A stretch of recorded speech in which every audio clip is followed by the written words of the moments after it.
GameStop's having a sale. Oh boy, I can't wait for my games to be here. Wow. Oh boy, my games are here. Finally!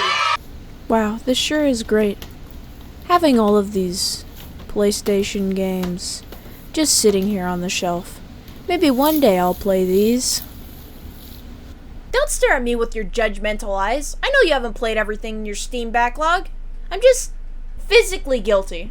With the insanity that is the modern day video game market, I think it is impossible to have enough time to keep up with every release.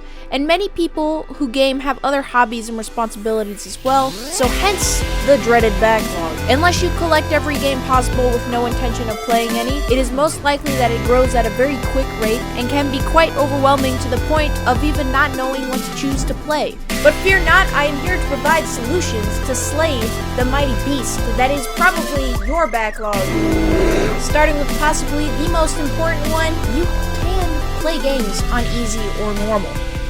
I know there used to be this huge stigma where if you don't play a game on its hardest difficulty, you're not truly experiencing it, but that's just truly not the case. Most modern games have a good sense of game scaling, and the reason why I say easy or normal is the ones that are particularly too easy usually have the option mid-game so you can bump the difficulty up to normal. If you want to beat more games, play them on normal or easy, save that hard difficulty for the replay. The next one may be also a bit of a hot take. If you don't like a game, skip it. If you want to trim your backlog, you have to at least enjoy what you're playing. If you're not enjoying a game, just skip it. Some games simply take a while to hook, or maybe you thought you'd enjoy this game and ended up figuring out it just wasn't for you. So why waste time playing something you don't enjoy when you could potentially be playing something you do? And while you may think it's a waste of money if you paid for it, I would say not. Taste can change as you go along and maybe you'll enjoy it later. But a game you're not enjoying makes gaming a chore and will not help you with your backlog. Plus, if you're not a collector, you could always trade it or sell it. If you are, well then you may not enjoy everything you acquire.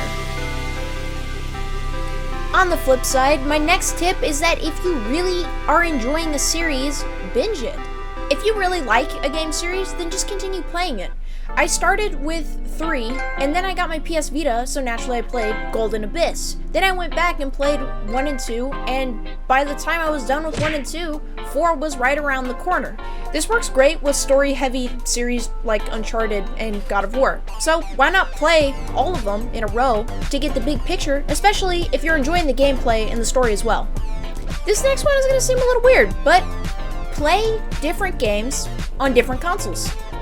I would usually say 3 consoles max, just because that's what I usually do, but in case you have multiple consoles with different varieties, it may help reduce game fatigue and burnout. For example, at this moment I'm playing Dragon Quest XI on PS4, Okami Den on Nintendo DS, and I play multiplayer games on Switch just to shake it up. 3 different genres so I don't get bored. This helps me get through some of those longer RPGs, open world games, and JRPGs especially.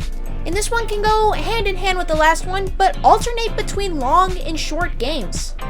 While not everyone, I know myself and many other gamers experience fatigue when playing back-to-back long RPGs or open-world games, and sometimes it's nice to just breeze through something that's quick, 15 hours long or less. Ouch!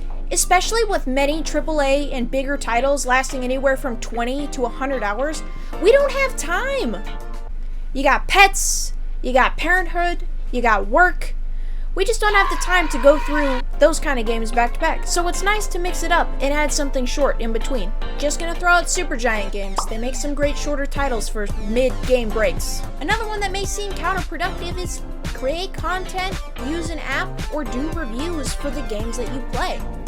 And you'd think, less time gaming and more time wasted on something else, but here's the difference. Many people feel like they're wasting time playing games, whether it be the fact that their parents told it to them when they were a kid, or they fall into this weird category where they feel like they need to be productive constantly. Often I fall into this trap where I'm like, ah man, I should be learning something or making something. Thus, this channel, my Twitch, that's how they were born. Kill 2 birds with 1 stone. May it be a social or community aspect of streaming to Twitch, or Discord, or YouTube, or having friends and strangers laugh and cheer you on, or sharpening your editing or writing skills with reviews or videos.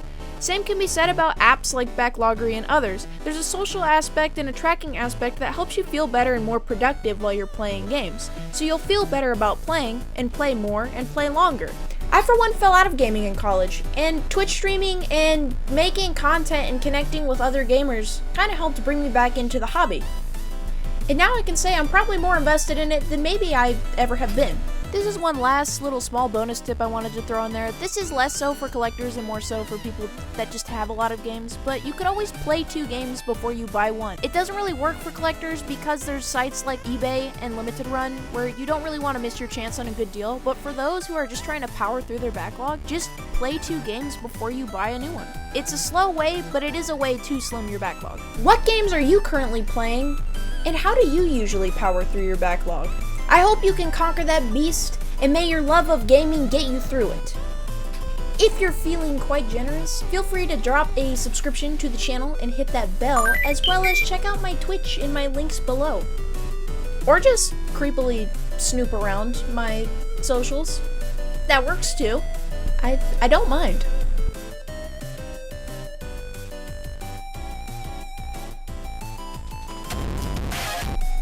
And remember to stay funky, stay fresh, and enjoy your next quest.